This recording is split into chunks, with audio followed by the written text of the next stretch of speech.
All right. Well, before I start, I want to thank each and every one of you who are here today. This was actually a dream. If you've ever done family planning in any kind of form, you say, here's what it's going to look like. And then 9 months later and children and all these things happen, and it doesn't look like that. But I can honestly say, when we thought about planning this, it didn't look this grand or this great. And so each and every one of you being here today is an indicator that the Goldman School is actually creating change at a pace that we're ready for. Sometimes, thank you. Sometimes the world outside the university moves a lot faster than the university, but our team, our students, our alum, our staff, everyone in this community, you're here today and you're invested in the Goldman School, and that makes us proud. And so I hope that you will be with us tomorrow as well when I do the State of the School address and I talk more about some of the great things going on at the Goldman School. So thank you for being here with us today. It's an important time for change. I want to also thank our team. Annie Campbell-Washington is the fearless leader of this initiative. She has been chairing our committee for this conference, and I just want to say it's probably been about 6 months. Like, this was a fast family.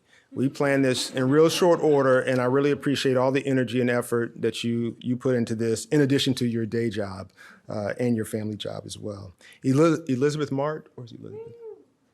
She probably left the room on purpose because I was going to call her. Elizabeth is our director of events, and she came on, I don't even think it's been a year now, and she has just kind of taken all the initiatives that we're trying to get done and led them with great tact and logistical wizardry, and we're really proud. Elizabeth, you're in the back room. Come forward, be recognized. Thank you.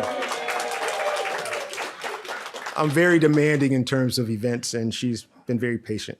Thank you. Cecile Kabakungan. Cecile. She's in the back. Now, Cecile, she is the expert networker, of course, but we should all recognize that she is Emmy Award winning. I don't know if you've seen the video that she did promoting the conference, but it has gone viral, physiologically and social media wise. Good job, Cecile. Thank you for your support and your promotion. Bora, Eric, Nat, Vanessa, communications team, thank you for promoting the heck out of this thing and getting everybody here on time. Danny Ho, where's Danny? Right here. There you are, Danny. You're the timekeeper. Danny is really taken over our development efforts. Morris Smith, who's our former chief development officer, has moved on to another position at Union Theological Seminary in New York. And in short order, Danny has stepped in and really taken a leadership role. So Danny, thank you for all that you're doing. Can I say this? You're going to be a parent soon? Any moment in the next few weeks. So in addition to managing life, he's managing all the demands of the Goldman School. Monique Matlock and Jean Chang. Where's Monique and Jean? Monique is my executive assistant. Jean is the director of strategy and innovation. They help keep me centered and make sure that everything I say we're going to do, we actually do. So thank you for your support, leadership, and coordination. Thank you, Jean. Sandy and Merle, Sandy Ketchbell and Merle Hancock. I don't know if Merle's here, but there's Sandy. If you grew up probably before the mid-1990s, we used to have encyclopedia on your shelf, like all the volumes, and then the years. Sandy is our set of encyclopedia. Everything we need to know, not just about the Goldman School, but about the University of California, Berkeley, Sandy knows. Sandy, thank you for giving us some cognitive space in addition to supporting the Goldman School. You're a treasure. Thank you very much. Thank you. And we have a ton of volunteers. Lilia, Tina, Mohammed, Krista, Tom, where are you? Are you all here? Stand up. Oh, they're in the lobby working. Stand up for a second. Thank our volunteers for their time here. I've been told that they met on Fridays over mimosas for about 4 straight months, and I appreciate your tolerance and your hard work. I don't know if that's a rumor, but I don't know if it's true. Is that true, right? Fridays, yeah, okay. And finally, I want to thank Zori Energy Advisors. Where's Paula Zagrecki? Paula, if you don't mind, just stand up for a second, please. Paula, one of the first alum that I met when I got here down at Kathy Unger's home, we had dinner, and you talked about how much we needed to get done and what we needed to do, and I heard you loud and clear. Thank you for being a great supporter, and thank you for being here and helping us make this happen. Thank you. Yeah. Todd DePola and the DePola Foundation was also a generous sponsor, and the William and Flora Hewlett Foundation and Ali Noorani. Is Ali here? Ali is the director of the U.S. Democracy Project for Hewlett, and he's been a great supporter of what we're trying to build here at Goldman. We tend to use the words that the Goldman School and public policy do the hard work of democracy, because we really do try to bring together the ideas, the government, the public, the data, so that we have solutions that really make a difference in an individual's life. So thank you all for your support, and thank you all for being here. Now, over the next few days, we're going to celebrate a lot of the incredible work of the Goldman School and our alumni. And at tomorrow night's dinner, we'll present awards to the alumni who have remarkable professional accomplishments and who reflect the excellence of UC Berkeley education and the Goldman School. But before I move on to tonight's keynote, I'd like to present our first award of the conference to an alum who won't be able to attend the dinner tomorrow, probably for some big important reason. There you are. So, selected by a robust and esteemed committee of Goldman School alumni, faculty, staff, and friends, it is my pleasure to announce the 2023 GSPP PhD Alum of the Year, Carl Hausker.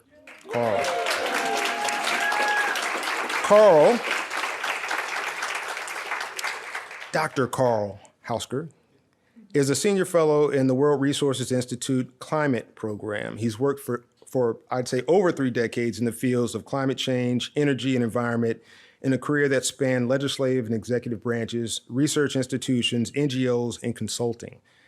He's led climate policy analysis and modeling projections for USAID, the Environmental Protection Agency, the Regional Greenhouse Gas Initiative, the Western Climate Initiative, and the California Air Resources Board. You probably know all the acronyms in the federal government around climate. And I had to spell these things out because they were all acronyms. But much of your work is really focused on energy and transportation, one of the underserved areas we think exists. People don't find it very interesting, and I'm so excited that you do. He served as an expert reviewer for the Intergovernmental Panel on Climate Change, their 6th assessment report. He led the 2016 Risky Business Study of Clean Energy Scenarios for the US, and he lectures widely on clean energy and net zero emissions policy. From 2007 to 2013, you were the vice president at IFC International, and you previously served in roles as deputy director at the Center for Climate Strategies and as a principal at Hagler Bailey, big-time consulting firm. Carl lived in India all of 1999 as a visiting fellow at the Energy and Resources Institute, and your experiences also include serving in presidential administrations and being a chief economist for the U.S. Senate Committee on Energy and Natural Resources. We're so honored to have you as an alum, to have you here with us today as both an MPP alum and a PhD alum. And so everyone, please share a warm welcome and thanks to Carl for his service.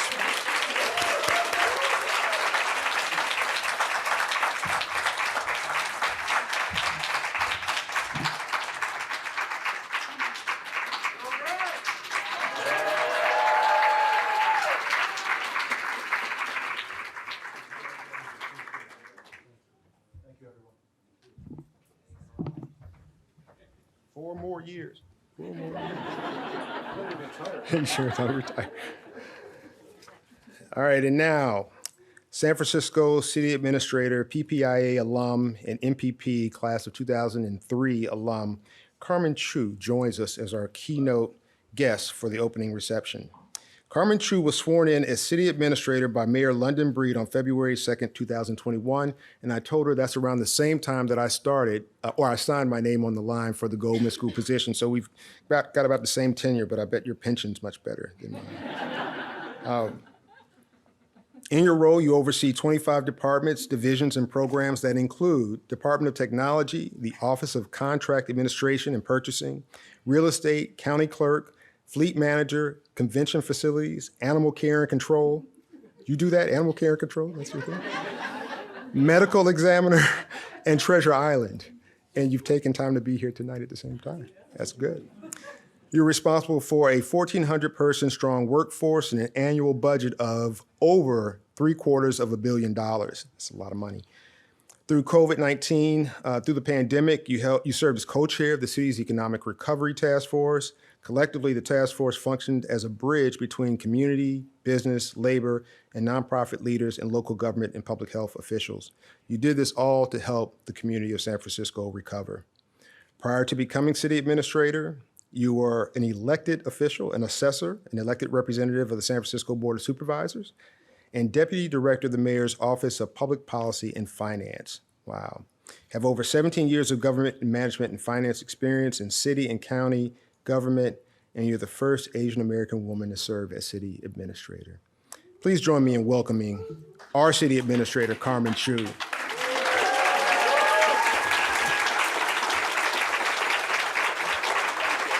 get left, you get right. Okay. I'm on this side? This side. I'm on this side. All right. I told her I got left and right, but it was my left and right. Yeah. That's okay. It's right. It's the first time sitting in these chairs, right? If I had known, I wouldn't have worn a skirt. You know? Elizabeth, liability form. Bring it. So welcome back to Berkeley. Thank you. I'm excited to be here. This is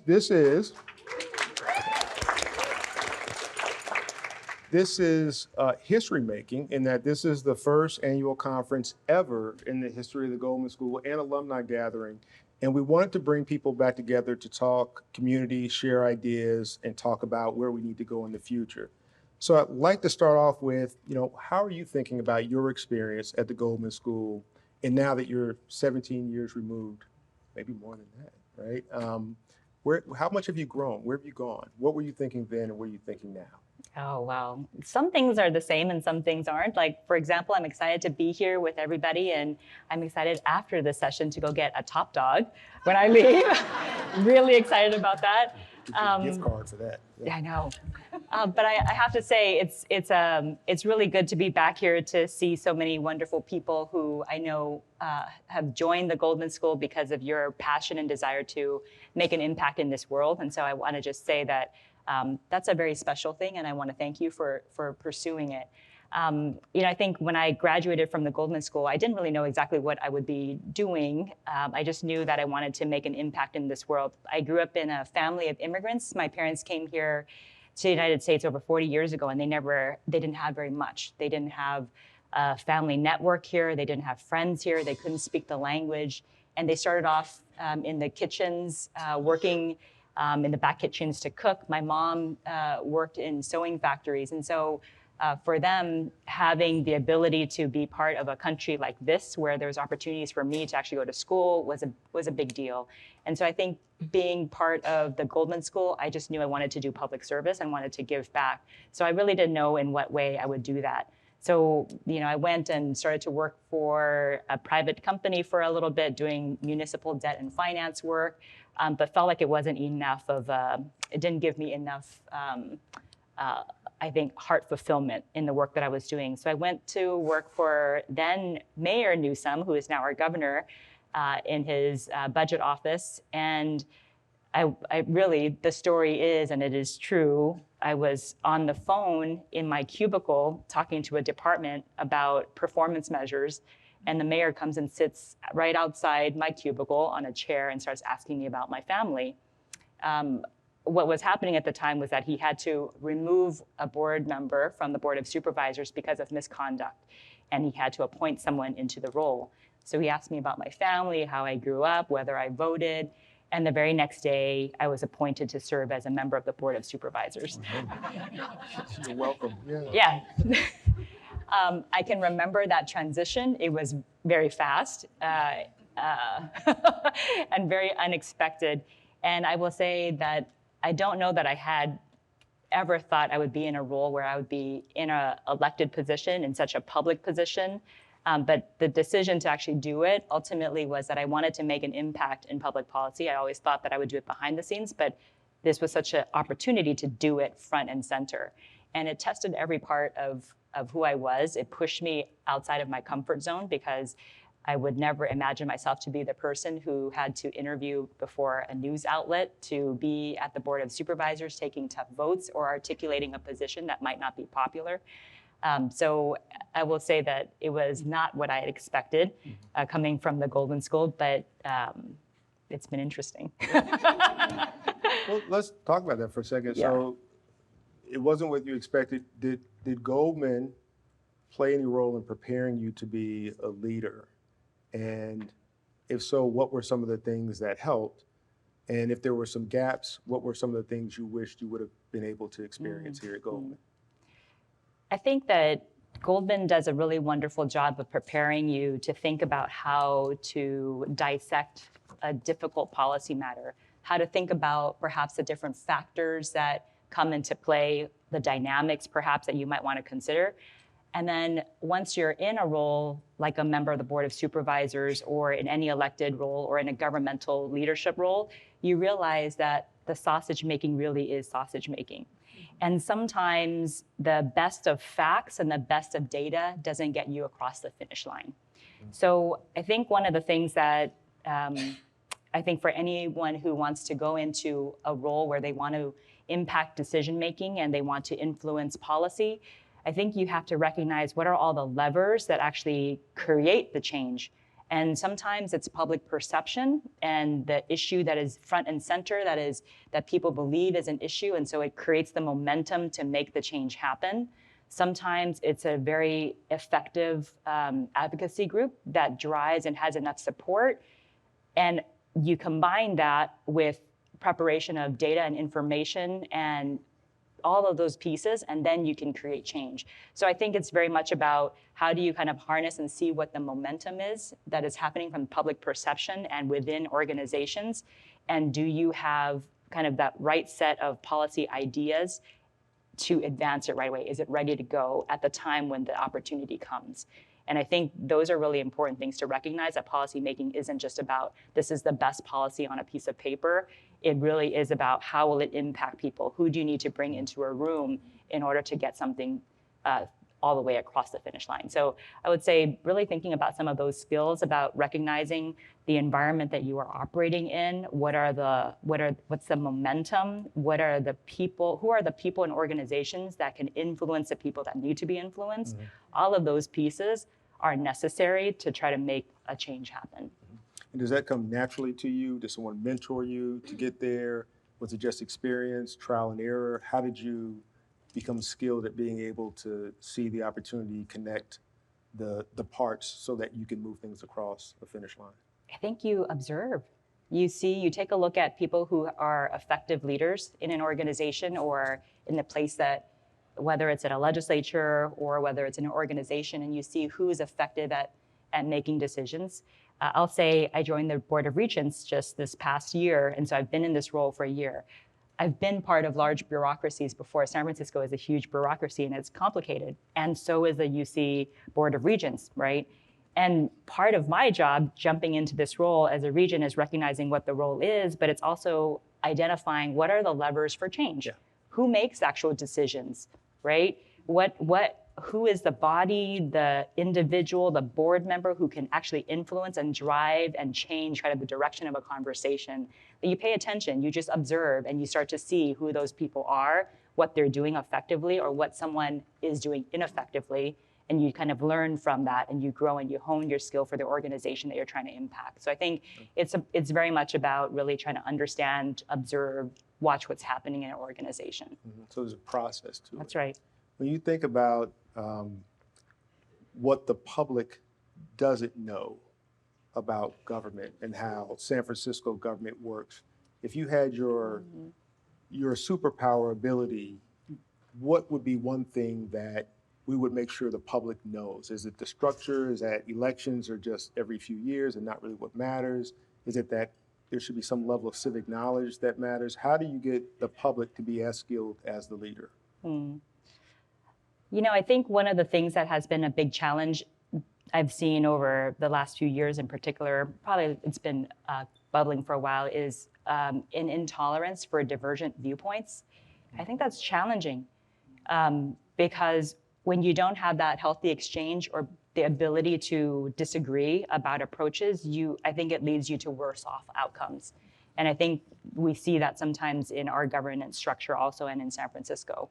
And if there was one thing that I would really want the public to know in order to have and be effective citizens, to be participating and get the best kind of government and representation that they could get, it's to not just blindly follow someone because you like them or you think that you're affiliated with their political beliefs, because the issue at hand might not actually be the thing that what they're promoting might not actually get you to what you want. And I really wish that people would spend more time to really understand the opposite point of view, and that there could be multiple ways to get to a place.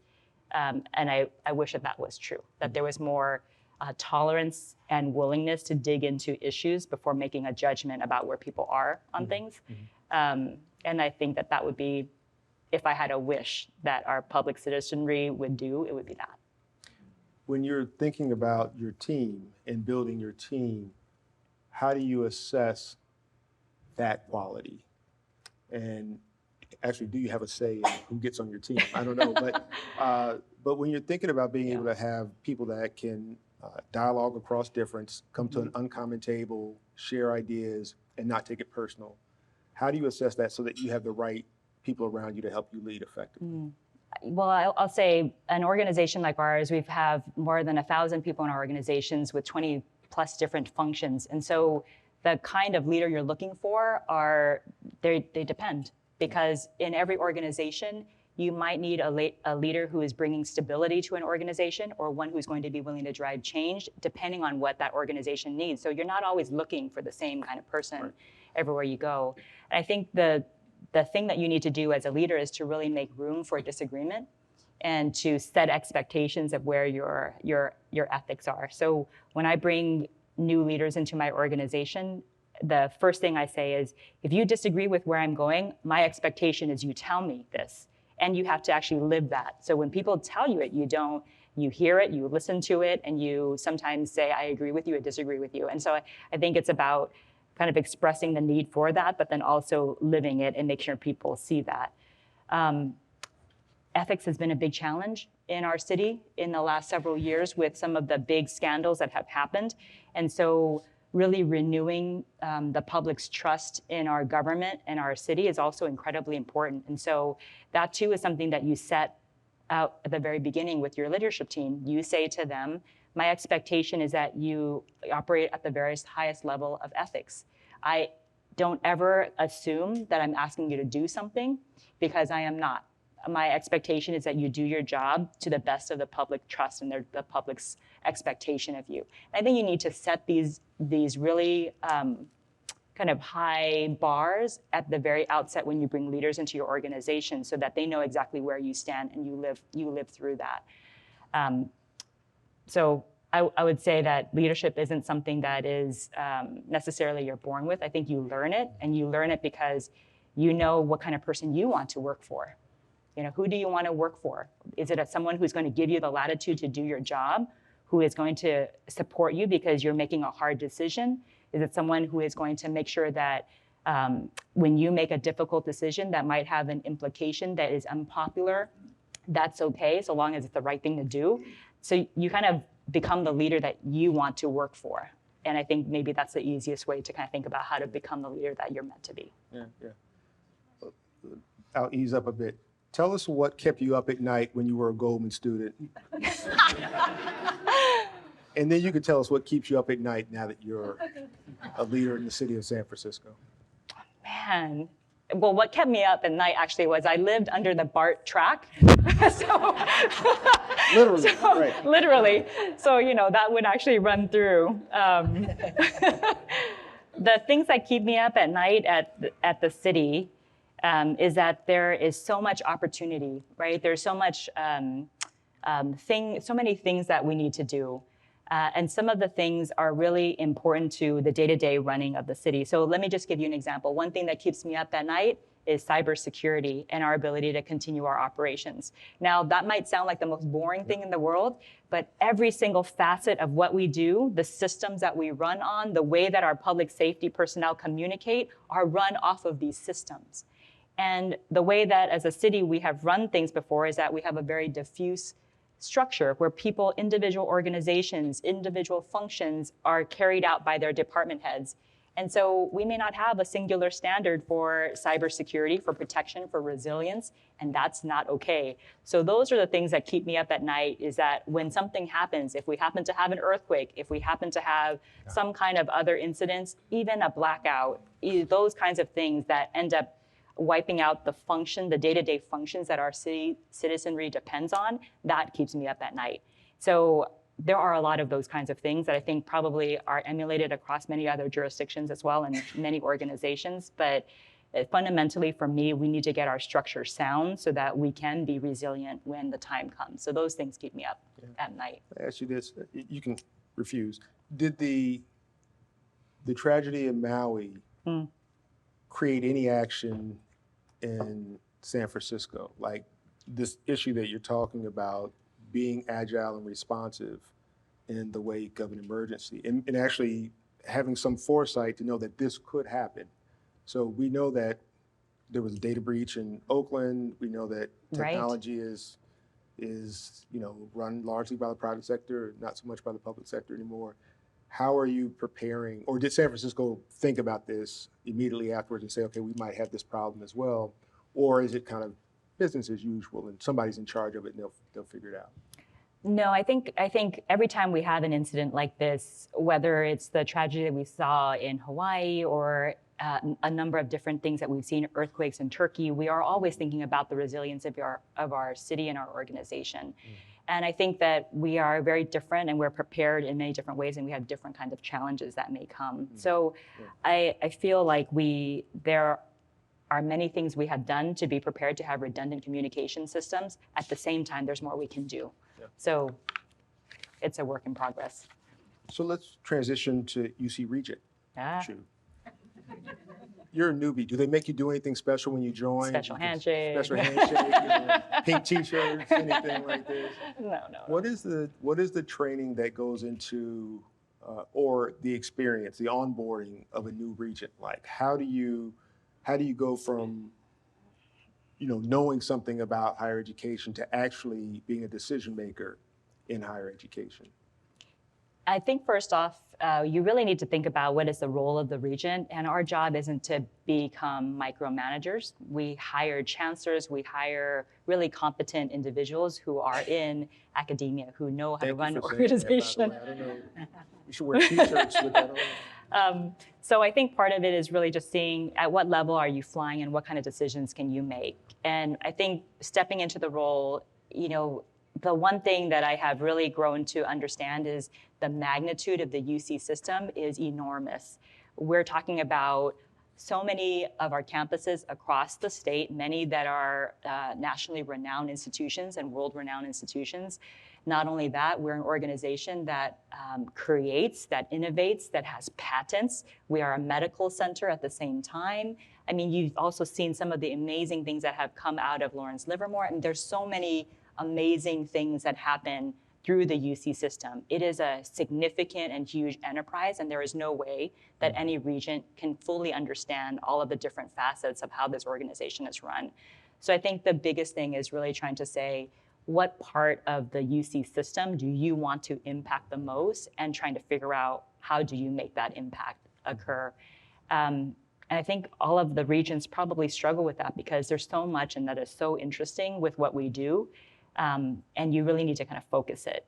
And I will say for myself, I grew up where public education and education was a big part of our family's value system. My parents never had the chance to finish high school, much less elementary school, when they immigrated over here. And so pursuing an education was really something that was non-negotiable. You had to do it. And I really believe in public education because I do think that it is one of the sure ways that we have had to bridge the gap for many generations of newcomers, low-income communities. And I think we need to make sure that we keep that dream and that access open. So serving on the Board of Regents, one of the things I care very much about promoting is making sure we continue to have that access to grow accessibility and affordability for our students, to make sure that the outcomes of that educational system is bar none. We need to be evolving with what is happening in our world We were just talking about artificial intelligence, generative AI, and how that's going to transform our culture, our world. And so how is it that our organization is going to be at the forefront and lead on some of these areas is going to be really important. So I think some of these things, and also recognizing that in and itself, the UC system is an economic driver for the state and this country is really important. So how do we make sure we have an institution that not only survives for the future, but thrives for the future and for our country and for our state is really important to me. So I think really thinking about our UC system as it's more than just an education system. It is really a vast enterprise that has a significant impact in this world. And that to me is really meaningful. Yeah. There are 4, thank you. Yeah. How many regents are there total? That's not a real, just a guess. I don't know. There's a lot. 1 down, 49 more to go. Yeah, There's a lot. That was wonderful. Thank you. There are 4 public policy schools in the UC system. Goldman School is closest to the Office of the President and Sacramento. How can a school like the Goldman School or a public policy school help both the regents and the state of California work together with the universities to create change? What are some of the ways in which we can expand our role as a policy school? I think help to develop leaders. I think the Goldman School's reputation is incredibly strong. In San Francisco, we look for Goldman students because we know the caliber of people and the commitment people have to public service. And so I think that's a very strong foundation to build on. And I think the next step is to really be fostering people who are willing to take on leadership roles, to run for office, to be doing that work of governing. And far too many people are, I think, deterred from running because of the ugliness of politics. And if there is a way to try to build that a group of people through the Goldman School, I think that would be incredibly valuable. I think we need it in our community in San Francisco. We need it in the state. And I would hope that we can do that through this organization. We just recently built a UC Center up in Sacramento to create a presence up there. And so I think that there could be some exciting opportunities to bring scholars up there to really understand and be part of that decision-making process at the state. And likewise, if there's some partnerships that we can have in the city, we would like that too. So we want you to be more than just our thought partners in policy areas, but we want you to develop the next set of leaders. And in my role in the city administrator with 20 plus organizations in my fold, one of our core principles is not just the work that they do. So like the animal care and control or the medical examiner, it's not just that, but it's about building a organization that is willing to foster leaders for our organization. One of the main tenets of our leadership team is to make sure that we're bringing in people who care about public policy, who want to do it as a service, and to give them the broad exposure that they need to be successful anywhere in our government. And so we've had the unique opportunity to do that, and I think that's also important. We've got to build that leadership pipeline, and I think this is a perfect place to begin. Thank you. We're going to open it up for some Q&A. So you have cards, or you should have cards, and you can write them. We're going to pass out some cards. It's almost as better than having them. And take some time to think about any questions you might have. And in the interim, I'm going to ask you a few speed round personal questions. Yes. I'm a survey research methodologist. We really get into this kind of thing. Right? So this was an easy one. What activity makes you lose track of time? Gardening. Gardening. And you have one of these at home? A very small one, but yes. Okay. Not exactly thriving, but yes.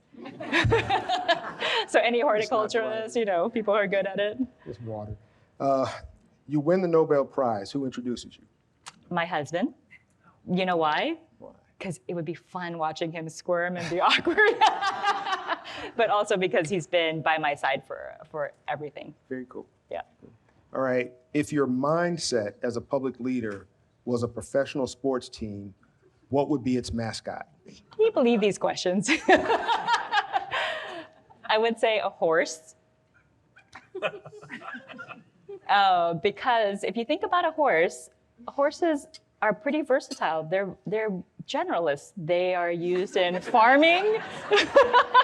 They can be war horses. They can be show horses. Yeah, horse, hard worker. I appreciate the creativity. That's good. You're a bartender, barista, or blender operator, and you have to create a signature drink. What's in it, and what do you call it? Do I need to repeat the question? I get the gist. I'd say, I don't know, something chewy like a boba type thing with coconut water. And it would be called the choo-choo nut. The horse, the choo-choo nut, you're just good. Who knows? All right, someone will make a movie about you and your cause and your career. Who should play your role in the movie? Now that you've interviewed me, you.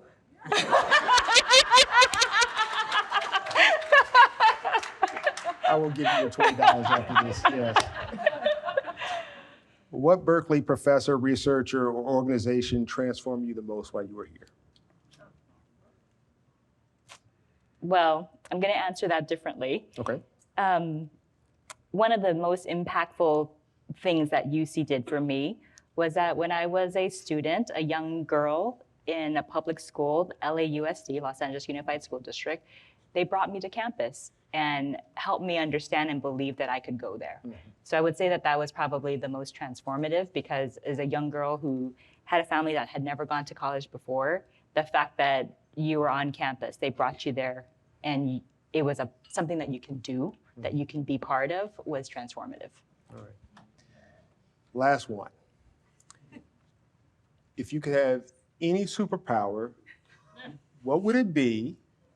What would your name as a superhero be?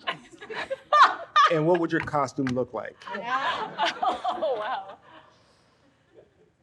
Power? Power. Name and costume. Oh my God. Well, okay. The lightning round, by the way. I think the power of persuasion would be really good. Right. Nickname? Super Chew?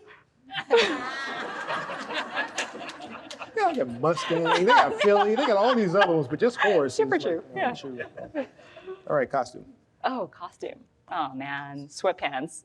Sweatpants, something comfortable. Gray or just random color? Just black. Black. Just black. Thank you very much for tolerating that. The internet has spoken. What should data people be doing to make data and evidence more accessible to policymakers?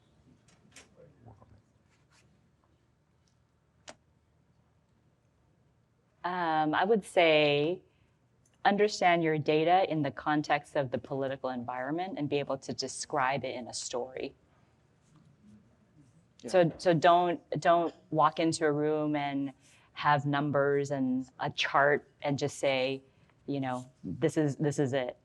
If you can show that and also figure out a way to articulate it that brings it home and hits the heart, I think that's the way you make data relevant to policymakers. Speaks to your persuader superpower. Very nice. Even if staff disagrees with you, do you move toward consensus or just let the disagreement stand? How does this affect your staff? What kind of leader are you? I think it depends on what kind of issue it is. I think if there is disagreement, at some point you have to make a decision. I think if you don't, and you let kind of disagreement fester and no decision fester, I think that that's bad for the organization. It doesn't mean that you can't reevaluate something when you've made a decision and it goes the way it goes south and it doesn't have the impact you want. I think at that point you would just say, we've tried it, it's not working, we're gonna go a different direction. So I think just know that no decision is ever permanent, but you have to make a decision. I think inaction is incredibly detrimental to organizations, and it really sucks kind of the life out of people if you don't make a decision and move forward. And there's always an opportunity to revisit the issue in the future. Yeah, good. Amidst the dirtiness of politics and sometimes death of public policy, due to corporate or political greed, how do you rest, recover, and take care of yourself? Aside from gardening and the horse thing. Well, I don't have a horse. I just want to tell you, I don't have a horse. I just brought it up. 'Cause Well, I will say right now that's incredibly hard. So in the job that I have now, it's a full-time job, but it's a 24/7 job if it's necessary as well. I'm also a mother of a young daughter, 4-year-old. That's exhausting and harder than most of my other jobs, I have to say. So I think the perspective is just that there are seasons in life, and sometimes one or another a part of your world is going to require more time. And I think that's okay to understand that is just the nature of life. I have my parents who moved in with me during the pandemic because they're elderly. We didn't want to expose them. So this is sort of that sandwich generation where you've got a huge workload and stresses that come from that. I've got a child that I want to not cheat in terms of my love and time. And then I've got parents I have to take care of who are elderly. And that's okay. It's tough. There's no balance right now, but just know that that doesn't have to be how it is forever. And if you have that perspective, I think it's all okay. But the thing that keeps me going is that it's such a meaningful job, but also my family. My family keeps me grounded. and they're used to the kind of pace. They are. Do they ever push back? Surprisingly, I make a lot of time for my family. Okay. So weekends, evenings, you have to make that time because you think about kind of where you're going to be when you are at your deathbed. And are you going to say to yourself, I wish I worked an extra hour? Or are you going to say, I wish I had more time with my children, the people I love and care about? And you work hard to create opportunities for them, to create a good life for your family. And you have to not forget that that is what centers you. How has your thinking evolved? And now, should the thinking of our profession evolve about the challenges of creating good policy when diverse communities have divergent preferences? Has it evolved? I mean, I think over the course of, since I've graduated from GSPP, it's been about 20 years. So it definitely has evolved, having been someone who was on the executive branch of government, having been a legislator in our city, having been a tax person, and now in this role, it's definitely evolved over time.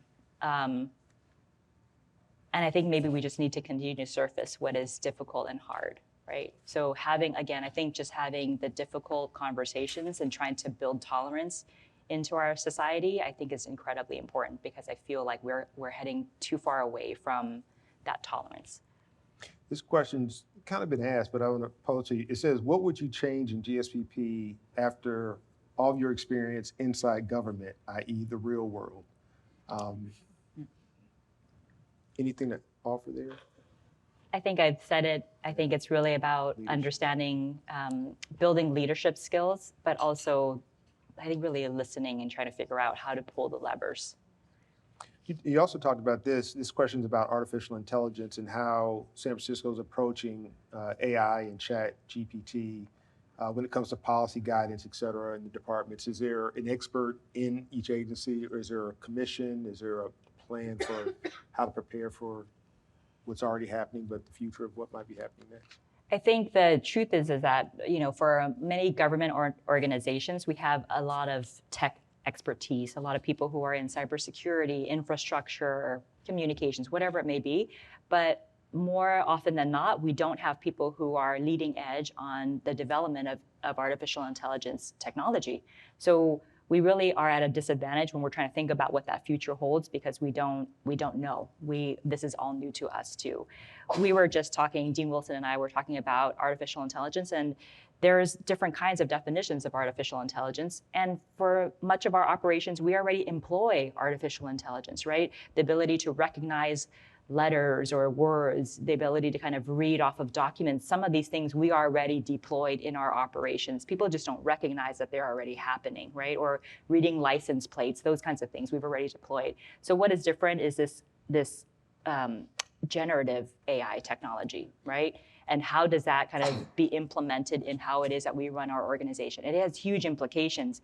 As a city, it's even more unwieldy because we do everything from public safety, right? Police officers and firefighters to the people who are doing citations on our streets to our medical centers and our hospitals.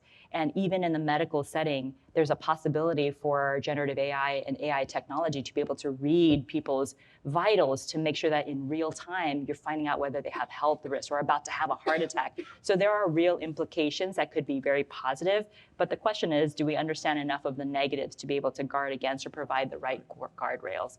So I think for us as a city, we recognize where we have our shortcomings. We are not at the leading edge, and we need to invite conversation and people in for us to get the right policy in place. And so we were just talking about what are some of the academic organizations that are in this space. Can we invite them in? Can we make sure that we're hearing the pros and cons so that we have the right kind of policy in place to guide our work? One thing one of the things that universities do really well is bridge building, because we're not really focused on any camp per se, but really focused in on the problem. So bringing together corporate industry, government, and researchers is kind of one of the things we might be able to partner on. So just keep us in mind. Absolutely. About these ideas.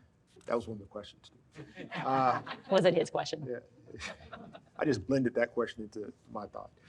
If you had a crystal ball, you probably have one in your garden, what would be the important idea or institution in workforce's education in the next 10 years? If you had a crystal ball, what would be the important idea or institution in workforce and education in the next 10 years? Well, I just stopped at crystal ball. If I had a crystal ball, lottery numbers, what would You're not gonna solve those what do we problems. do? Yeah. I mean, I think this is something that we're, as an organization, as a UC organization, we also have to be thinking about this too. What does the future hold, and are we actually developing the workforce and the innovators to take advantage of that future? I think it's something that's very much on our minds, and how it is that we create that culture, foster that culture in the UC system. So I don't have a crystal ball. I don't think that I'm the person who would know, but we do have a lot of talent in the UC system, and I hope to harness that. All right, cool. Yeah. Here's another one that's kind of different. Thoughts about Gavin Newsom's idea for a constitutional convention for the purpose of gun control at the national level. I know you got San Francisco, but national level. That's a complicated one. You can pass.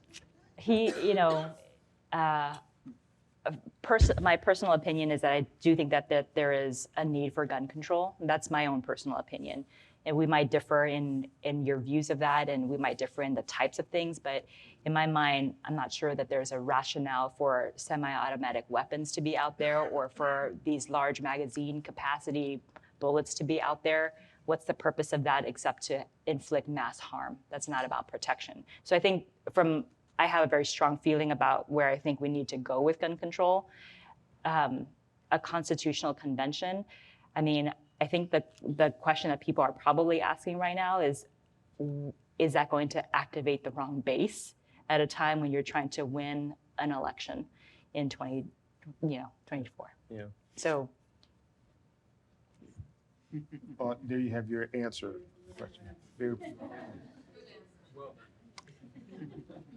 The one thing I'd ask is that when you're done doing your job, you'll think about coming to the Goldman School and teaching for us. Sure. No scoring, no grading, right? No, we're going to generative AI is going to do all that stuff. Everybody, please welcome and thank Carmen for her. Thank you. Thank you. Thank you. Yeah.